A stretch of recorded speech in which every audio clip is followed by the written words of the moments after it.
everybody. Welcome to another episode of What a Hell of a Way to Die. It's Francis, and with me today is Davis Winkie.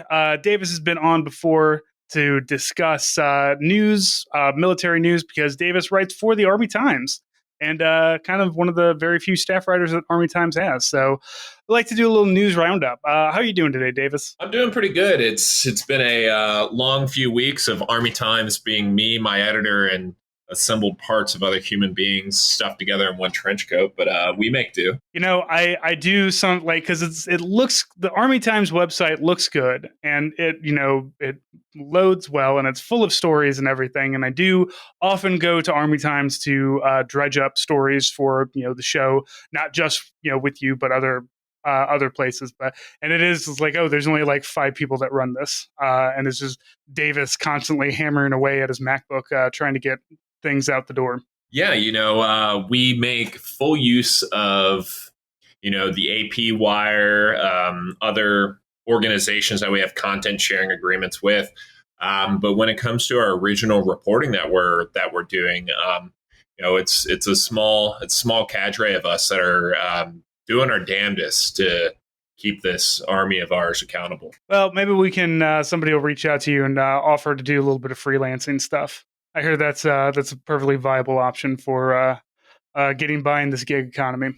So, Davis, we got a couple stories. I think the biggest one that we need to talk about is one that came out just a couple days ago. Today is the 19th of May, just so that you have a understanding of current events as we see it, because I don't know when this is coming out. It might be next week. It might be a week after. But this has been making its way around Mill Twitter today and yesterday. You wrote a story, but I've seen probably about 4 or 5 different stories on this. Headline is Officer Motorboated Subordinate at Promotion Ceremony Retires After Guilty Plea. Now, this is one of those Army captains that looks like a thumb. And like one of those people, like you look at him and you're just like, I bet you have some really terrible opinions about some shit. And, turns out I was correct.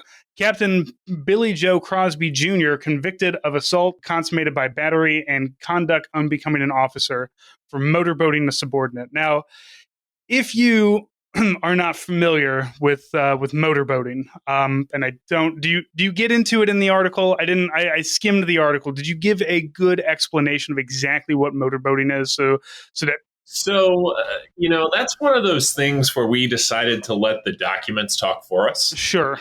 One of the prosecution documents we got our hands on definitely lays it out in a pretty comprehensive way, I'd say.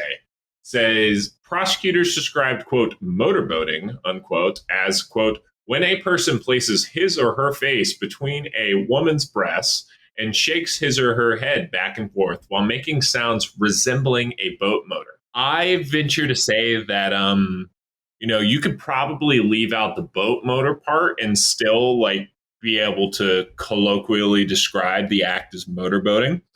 I say no matter what your variation of it is, I agree that it's probably conduct unbecoming an officer and, dare I say, a form of sexual assault. Yeah, when it comes to the long arm of the law, though, and especially from military anything, you really got to spell it out just so everybody knows exactly what's going on. And while this story is not funny because fuck this guy and fuck the Army for how they treated him, it is very funny that somebody had to sit down and write a full explanation of what exactly motorboating is, and that you had to transcribe it for a story. Well, I mean, do you think that the senior colonel, who is the military judge in a case, knew what motorboating was before he read that filing? I don't know. I mean, is that a term that's used colloquially anymore? Like, I know it because of like a Vince Vaughn movie from, the mid-aughts or something like that. But anything beyond, I think, what was it? Dodgeball, maybe? I don't know. But one of those goofy movies from the mid-aughts. And that's where, I learned about it. Anything else from that, though, I don't really know. It's one of those, like a Dirty Sanchez or a Cleveland Steamer or something like that. One of those like sexual acts that somebody mentions, but nobody actually does it, except for this captain, apparently. Yeah. So apparently this wasn't just like a thing that happened like out of the blue. He'd been preparing this, correct? Like he specifically said, I'm going to do this. Yeah. To one of his people. So our guy Billy Joe, here. To set the scene, he's a 53-year-old captain at the time in the Louisiana Guard. This guy's been around for a minute. He invaded Panama, we found out from court documents. Like, this dude... Prior enlisted?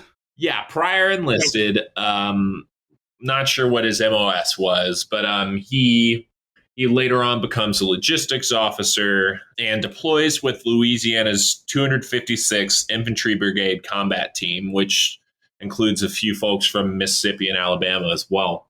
It deployed with them to CENTCOM in January 2021. This brigade gets parceled out kind of all over the place. Some in Kuwait, some in Iraq, some in Syria, some in Jordan. They're kind of all over the place. And Billy Joe is the senior officer at a small U.S. outpost near an air base in Jordan. And while he's there, he's got some folks working for him, including a young soldier. And he finds out that she is going to be promoted. And according to court documents, he announced twice to her in the presence of a NCO, of a non-commissioned officer, that he was going to motorboat her at her promotion ceremony. And his justification for doing so was that the Army combat uniform, the rank patch, is a little Velcro square, like in the chest. Yeah, that's been like, I tell you, I was in the Army when we had it on our collars and everything, and when they moved it down to the chest, it was just like, okay, this is going to be there's going to be some problems. Not everybody's going to have a problem, but there's going to be some problems with this. And lo and behold, here's a problem with it. And somebody wrote an op-ed for us last year. A officer was frustrated by the fact that when she got promoted to lieutenant colonel, like, her chest was the focal point of attention for everybody there. It's unfortunate placement of the rank patch, which can make something like a promotion ceremony very uncomfortable for a woman. And this officer, Billy Joe, is like, yep, that's why the Velcro patch is there, so we can motorboat women during their promotion ceremonies. Yeah, it seems that he approached the junior soldier, and junior soldier means not an NCO. So this is like, the act itself is disgusting, obviously, but also just the when you're a PFC or something like that, and I don't know what her rank was, but junior enlisted means somewhere below a sergeant, which means you probably haven't been around the Army very long. And to tell you just don't have the ability to tell somebody to fuck off, especially a captain, especially an older captain like this. She had tried, is the crazy part. So, after he'd announced this, later on, he was in the presence of that same NCO who had witnessed him announcing his motorboat intentions. And prosecutors said that Billy Joe told this NCO, like, hey, I want her to ride with me on a convoy to another base in Jordan because he, quote, liked looking at her tits, unquote. So, like, there's like a buildup to this. And then once her promotion orders came through, he asked her if she wanted a promotion ceremony. She said no. And it's the day after she declined a promotion ceremony, knowing that he had previously declared his intent to motorboat her during this promotion ceremony, that the next events happen. Now, but what ends up happening to this captain afterwards? Like, so obviously a very, very flagrant, like telegraphing it, like saying I'm going to do this and then actually doing it. And like, nobody's like fucking stopping him. Or maybe somebody did. Maybe it's like, don't actually do that though, because that's an EO violation, obviously. And like, this is a guy who, I'm sorry, we've been having Sharp and EO classes every month or so for years at this point. And like, it's just, it's mind boggling that somebody would just be like, no, I can go ahead and do this. But then the Army just kind of makes it be like, yeah, I mean, you can kind of go ahead and do this, because they don't really punish him. It's frustrating. And the fact that even after she had said she didn't want a ceremony, the next day he walks into the office where she's working, makes her stand up, and then just doesn't.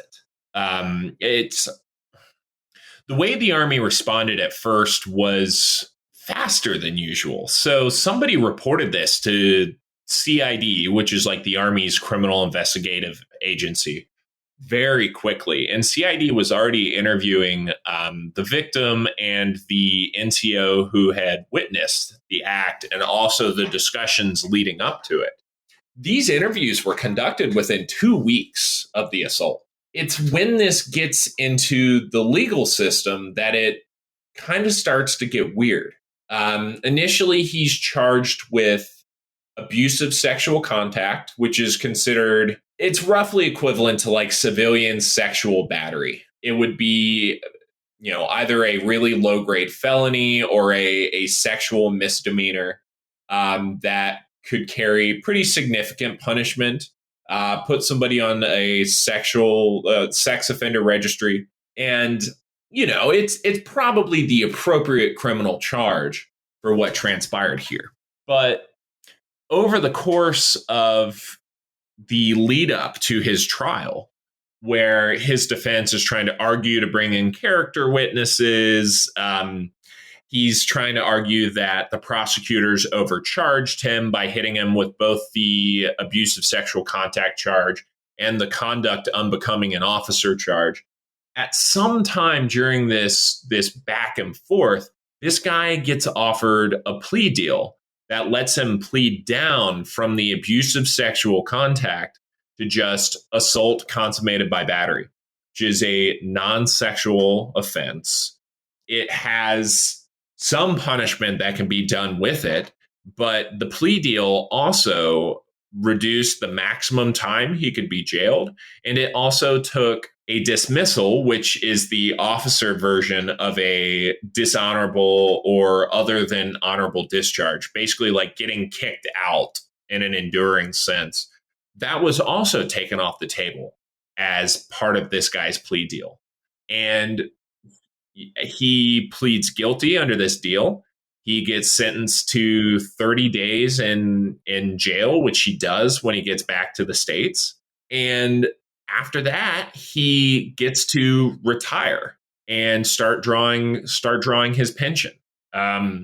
Or since he's a reserve guy, he might be drawing the money yet, but he's on the retired list. So this guy has retired and will get to collect a pension despite, this pretty much sexual assault. Yeah, this is like, and the Army really does, like, one thing that I really wish the Army would start doing, and maybe one day they will, but like the military in general needs a sex offender registry. Because like, and I know that the arguments against something like that are going to be like, well, you don't want to ruin a guy's career, but I do, because fuck you, like you sexually assaulted somebody, that's incorrect. But the problem, of course, is that like when you see this kind of punishment, where it's just like, oh well, let's go ahead and give him his retirement, and like if it was just the 30 days and they had said no retirement for you, you're out, I feel like that would have been, adequate for maybe, arguments aside. But like the fact that it's just like, no, we do feel like we should go ahead and just keep giving you money.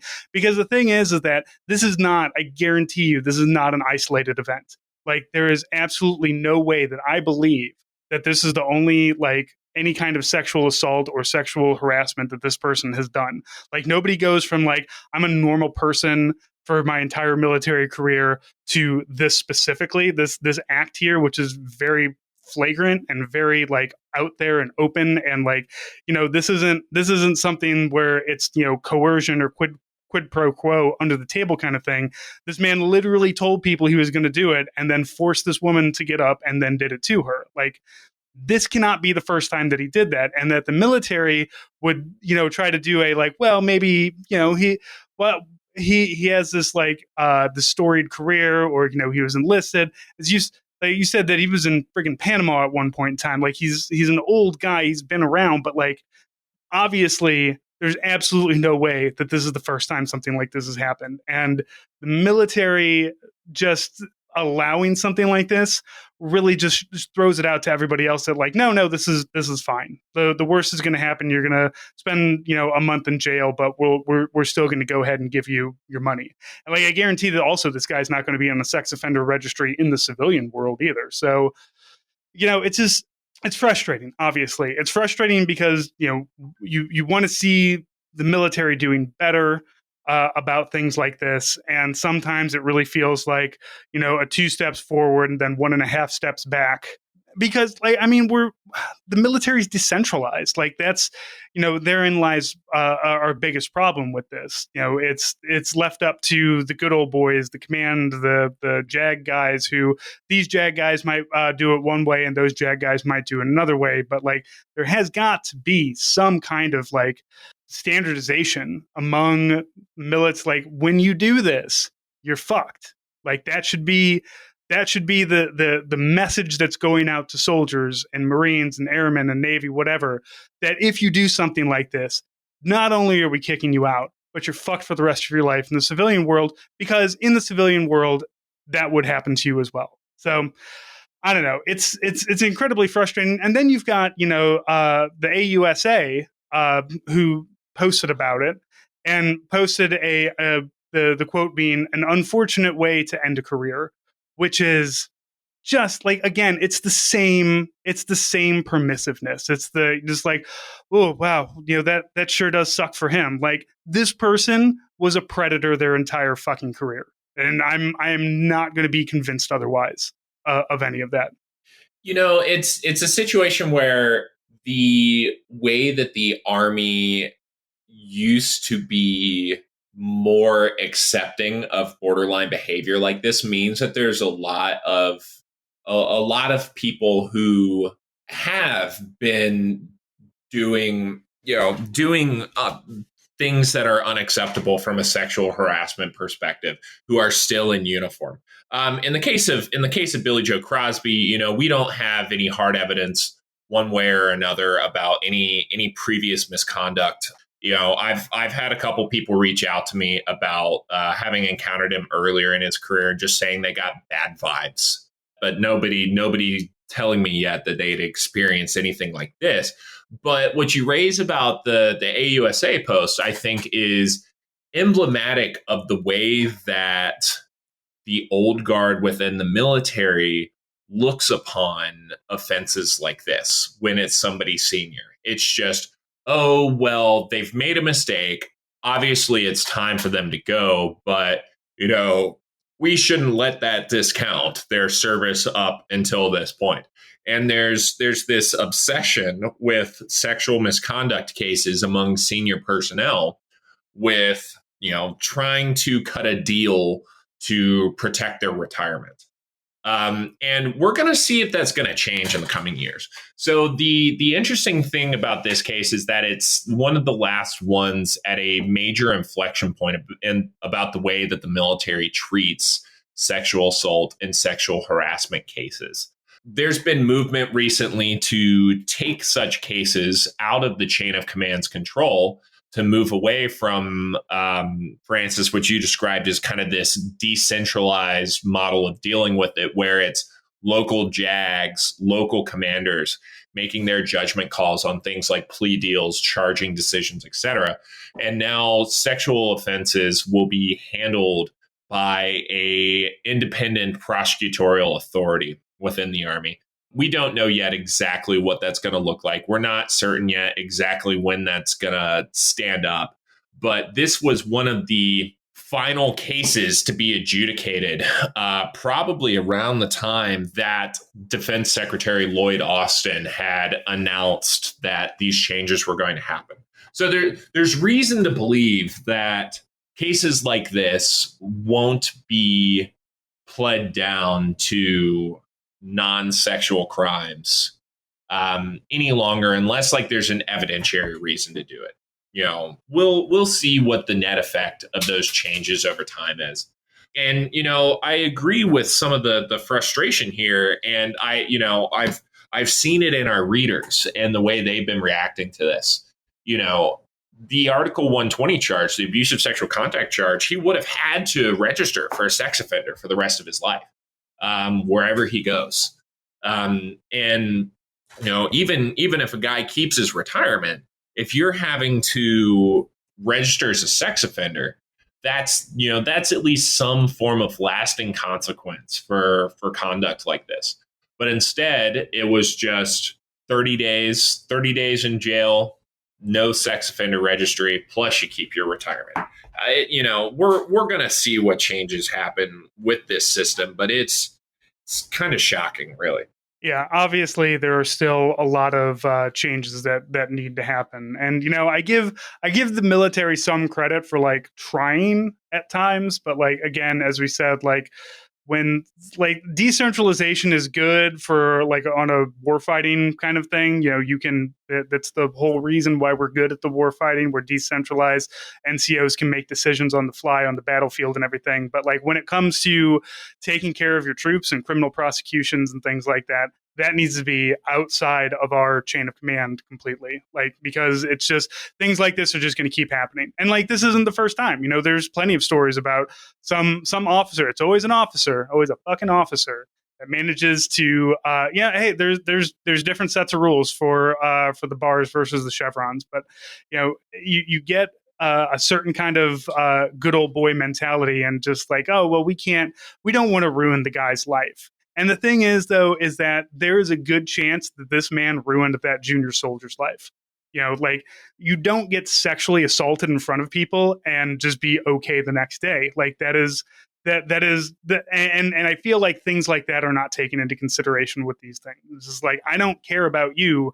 You did something to a subordinate on purpose, and you may have, there's a chance that you have ruined this person, or at least put them, set them back years of being able to do things, whether it's in the army or somewhere else, because who knows when some other dude is going to do the exact same thing to her again, So I got no sympathy for Billy Joe here. The military should invent a large cannon so that we can yeet people like this directly into the ocean, far away from a Navy ship, and just kind of let Neptune take over from there. Well, yeah, and I think the last thing I want to add here is like there's probably only one like plausible good faith plea deal explanation here. And I'm really not certain if this is the way it played out. But the way that the military charges abusive sexual contact, it has to be against a specifically protected body part. And somebody's chest is not protected, but the breast is. And so if they decided that, hey, there wasn't any contact with the actual breasts here, it was just contact with the chest, there could have been a chance that abusive sexual contact would have been overturned on appeal if he'd been convicted of that. But that lawyer also needs to get into the giant catapult. Because there's obviously like even like, and who knows if that's the defense or not, but like if I'm the decider in something like that, I'm just kind of doing that Tommy Lee look of just complete derision over the newspaper kind of thing. Like, come on, man, we all fucking know what's going on here. Yeah. Well, Davis, let's keep talking about dumb officers. Army officer convicted in first known COVID court martial. A lieutenant this time, really hammering in on our company grades here. Francis, I'll have you know that this particular lieutenant, just like Billy Joe Crosby, was also a former NCO. Oh, God damn it. There's something about getting bars on that fucks with your brain. So the last time I got to do anything cool in the Army was back in 2017. I went to Japan for 2 weeks. And I'm sitting in this office with a couple of other PAO guys, and we had a first lieutenant who was prior enlisted. He was a staff sergeant when he went over to the officer side. And this man, I swear, like at one point, like sometimes your lunch is an MRE, right? And we were all kind of busy and we didn't have time to go out and grab anything, go to the chow halls or anything. So it's like, fine, well, I'll just, eat MREs or grab something from the PX or whatever. So this man is sitting there trying to open up his MRE and he can't get it open. And he turns to the E7 that we had, our top sergeant. and says, "Hey, Sergeant, can you open this up for me? I can't open it because I just put lotion on my hands." And like the collective turn, like you could hear our necks, all of us slowly just kind of, and the chair spin to look at him and just be like, "What the fuck did you just say, sir?" And like, look, I understand we're public affairs. We're not exactly the most manly soldiers out there, but also, I would never utter that fucking phrase in my entire life. You could say something like, "Hey, can I borrow your knife? I'm having problems getting into this MRE because MREs suck to get into." And yeah, if you just put lotion on your hands, it's going to be a little bit difficult. But the hey, Sergeant, can you open my MRE for me? And it's just like, and the sergeant's like, "Do you need me to warm it up for you too? I can go ahead and just cram it between my butt cheeks and get it nice and toasty for you." So we gave him shit for that a long time. So I don't know. I don't know what it is about becoming an officer that just like creates. I don't know. Maybe they're in OB officer basic candidate school. Maybe sometime in there, like there's a lobotomy that happens while you're sleeping, and then you become an officer. I'm not too sure, but let's talk about this guy. So with military and COVID, there's been a lot of people who've been separated for refusing to get the COVID vaccine. But this is the first COVID court martial, which is curious because we're not court martialing people to kick them out for not getting the vaccine. But this guy is court-martialed. So what did this guy do that managed to that had to go to a jury, basically? Yeah, so Mark Bashaw here, first lieutenant type. He is a Army entomologist. This guy is a bug man. And he commands the headquarters company for the Army Public Health Center, which also need to point that out before we dive right into this one. Yeah, and so he had relinquished command of that company, but was still assigned to the Army Public Health Center because like bugs do actually matter to the Army from a public health perspective. Francis, how many briefings have you gotten on Lyme disease and tick danger every time you go to train somewhere? Oh yeah, anytime you're out stomping around in the woods, here's the birds you can't be near, here's the turtles you can't be near, here's the bugs that are going to crawl on you that will probably kill you. And it's just like, I'm in California. Like, nope, it doesn't matter, man. We're out in the middle of nowhere. We're in the desert. Everything out here will kill you, including the turtles. The tortoises, the California desert tortoise or whatever it is that if you touch it, you go to jail or something. You get more of a punishment for fucking with a turtle than you do fucking with the junior enlisted, it seems. That is a sadly accurate statement. But yeah, Bug Guy is near the flagpole for public health within the Army and absolute COVID skeptic. So this dude who was also refusing the vaccine got ordered to submit to a COVID test and wear a mask in order to come to work in person at the Army Public Health Center. And was also given the option to telework. Like he refused. He's like, "No, I want to come into the office," which is a red flag already. Like, I don't know. I feel one of the justifications I saw about it was like, apparently Bug Guy needs to do Bug Guy things in person. That might be true, but like, if you're a bug guy, you can't poke bugs at home. You got to poke them in the office. Well, but honestly, at that point, like, if the order to telework means I don't have to do shit, that sounds even better. Yeah, I don't got to put on pants. I do. I've been working from home for like 7 years. I'm, sitting in a pair of cargo shorts and flip-flops right now. It's fantastic. Never want to go back into an office again. The Army Times Atlanta Bureau is a corner of my condo. I hope you're able to write that off on your taxes. I tried, but didn't quite surpass the standard deduction. But yeah, so Mark Bashaw here refuses to wear a mask. He refuses to take a COVID test or furnish the results of a COVID test in order to work in person. Boss tells him, "Hey, dude, go home, telework." He refuses to do that and shows up anyways. And so he gets rung up on a few charges for just disobeying these orders. Previously, we had seen some people punished for violating mask mandates. There was a situation at Fort Knox last summer where the commanding generals on post and a bunch of sergeants major like went and like hid inside the door of like the shopettes and the PX and stuff. And when people walked in without a mask on, because at the time you had to be vaccinated to go maskless, they would ambush them and be like, "Show me your vax card," and gave. Sergeant's major, man. That's the only thing that they fucking. If you're not a CSM, you're just a regular sergeant major. That's all you do is wait to fuck with other NCOs. And they gave formal reprimands. They gave general officer memoranda of reprimands. So kind of like a something that's considered a career killer, but isn't always. They reprimanded the people that they caught maskless and unvaccinated. But none of them were court-martialed though. Mark Bashaw, on the other hand, we don't know what kind of bad blood there may have been between him and his superiors. We don't know the manner in which he decided to refuse these orders.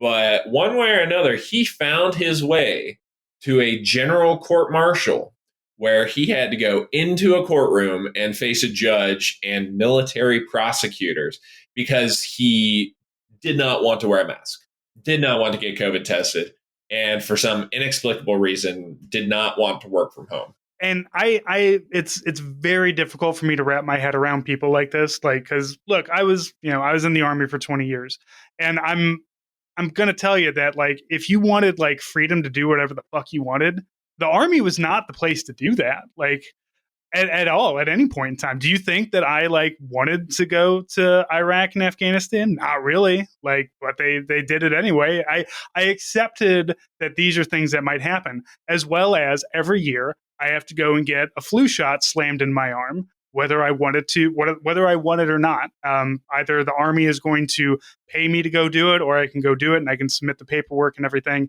And like, just the incredible hard headedness of like just this thing, just COVID. And like, it really goes to show just how like fucked COVID has turned everybody's brain, because like literally any of these are just easy like COVID tests. It's swiping your nose and dripping the thing. And like to want to like, no, this is the hill that I'm going to die on. And it's like, fine, then you will just fucking die on it, man. Like, the Army doesn't fuck around with this kind of thing. And I'm kind of glad about it. Like, in a lot of ways, it has not been great, because I have also had anthrax shots slammed into me that were never FDA approved. Some seem to be fine, I guess. But, I still do the thing because I joined the Army and I said I will do the things. Like, and it's confusing to me how broke of brain you need to be. But now I am seeing that he was a former Air Force NCO, and Air Force people are a fucking different breed. If you're Air Force and you're listening to this, I'm probably not talking about you, but you know who the fuck I'm talking about, and it's most of the rest of the Air Force. Oh my goodness, these Air Force types, man. Every time I write a story about a person, like I did with this, I always kind of do a cursory search to see if like stuff has previously been published about them.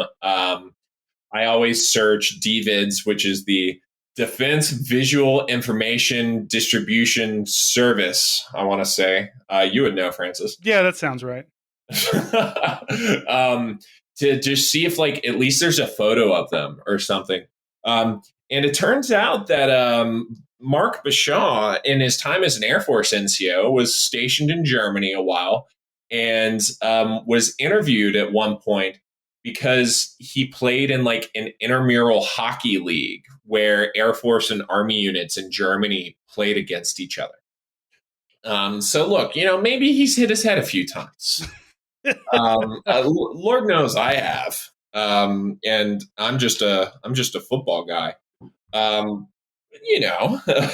see Colonel Vindman is involved in this. Is this the brother of the other Lieutenant Colonel Vindman who Trump hung out to wash a while ago? Yeah, so this is Yevgeny or Eugene Vindman, Alex Vindman's twin brother.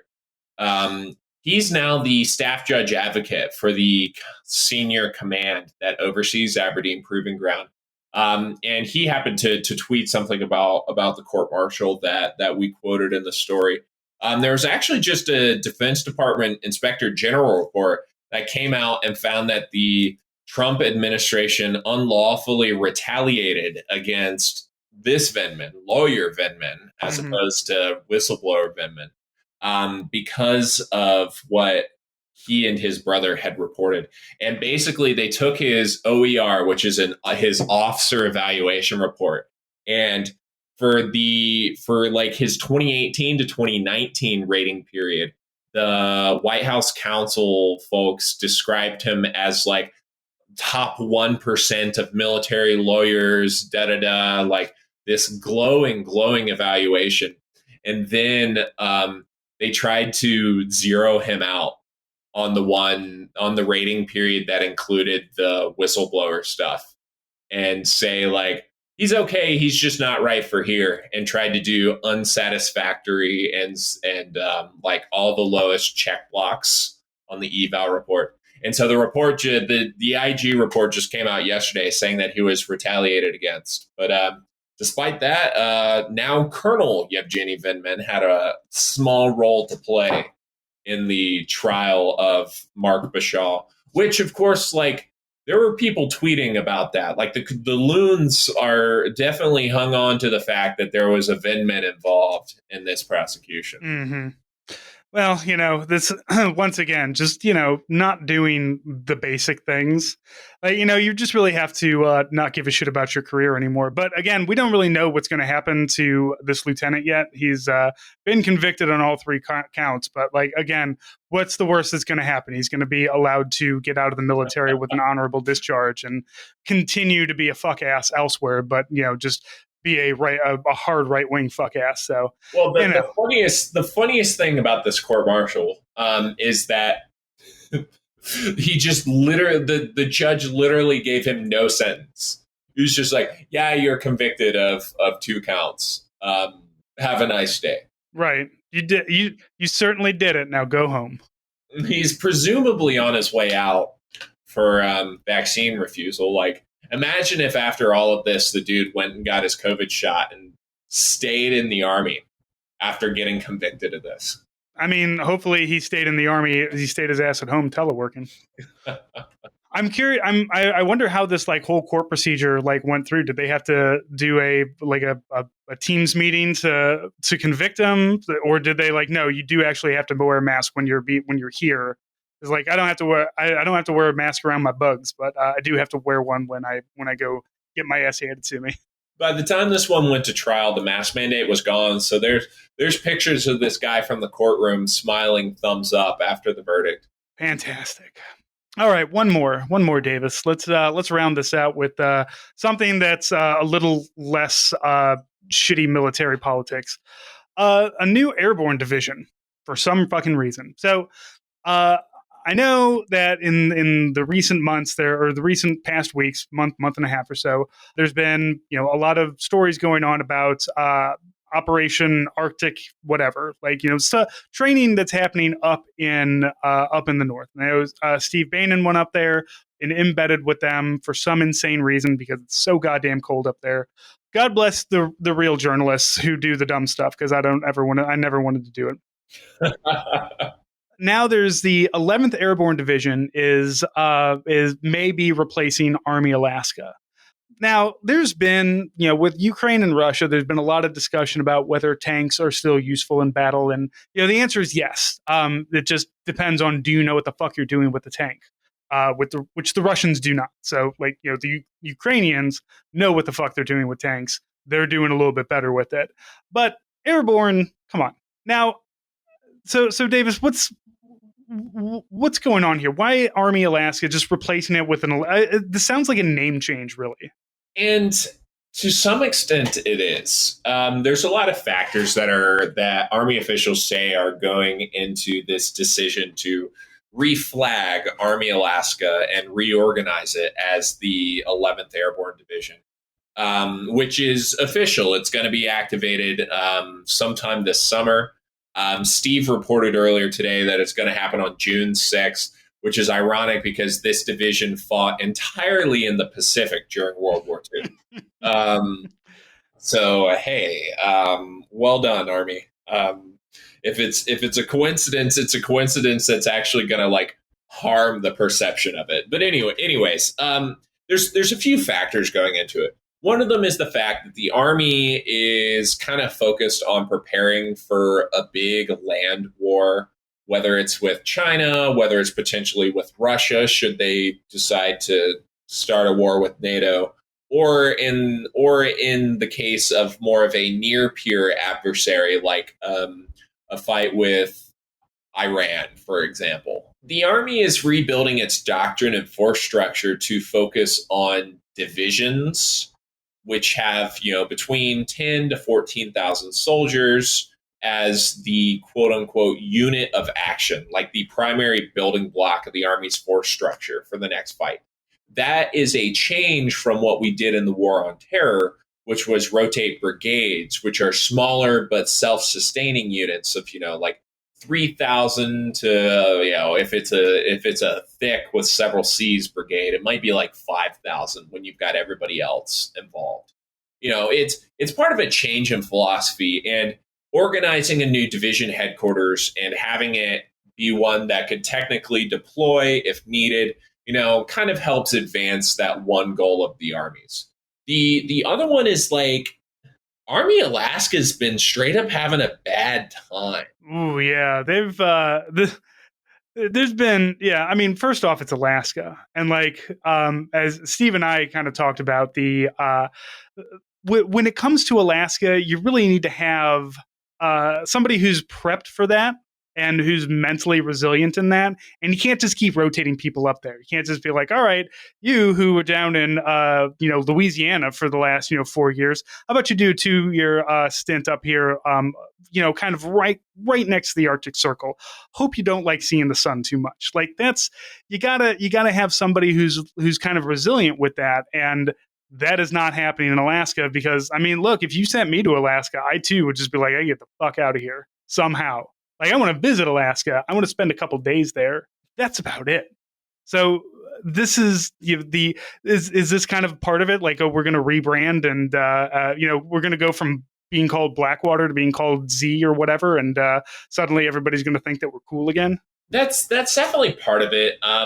There's both the Army and members of Congress are really looking for a lot of ways that they could try to alleviate some of the issues for guys up in Alaska, like incentive pay, ways to let people who like it there basically do their whole careers there, permanent wear of tabs and badges, like the Arctic tab.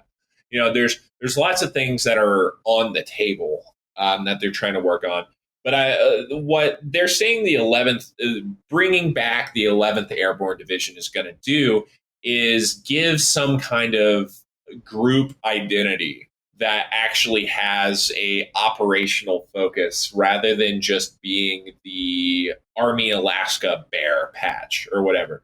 Which, like, by the way, that Army Alaska Bear patch fucking became real for a couple guys who got attacked by a bear recently. Like a staff sergeant got killed in a bear attack earlier this month near Anchorage.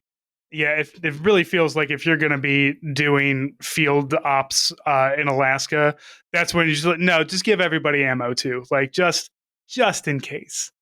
But the idea that if they put a division up there and kind of change the way assignments work within it, they can try to build identity around that.